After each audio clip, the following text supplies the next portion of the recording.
কোন বাড়িতে যাবি তুই? তোকে বারণ করেছি তো, তুই যা না, যা। রাস্তায় বেরোলেই ছেলে ধরা ধরে নিয়ে চলে যাবি। আমি দিয়ে আসবো? আমার বইয়েই গেছে তোকে দিয়ে আসতে। এখন রাত্রিবেলা সবাই পড়তে বসেছে, তুমি এখন খাওয়া দাওয়া করো, করে পড়তে বসে পড়াশোনা করো, তারপরে যাবে যেখানে যাবে। হ্যাঁ, দিদিভাই এখন পড়তে বসেছে।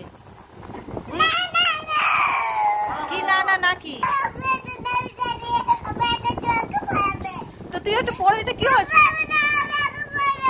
কেন পড়তে কেন বসবি না তুই? হ্যাঁ,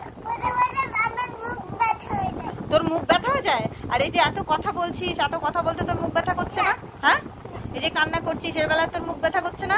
তোর পড়তে বসলেই মুখ ব্যথা হয়ে যায়? কেমন করে ব্যথা করে মুখটা? কিরকম ভাবে? ও জীবের মতন ব্যথা করে।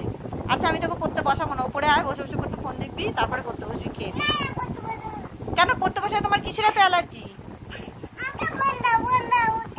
ফোন দেবো?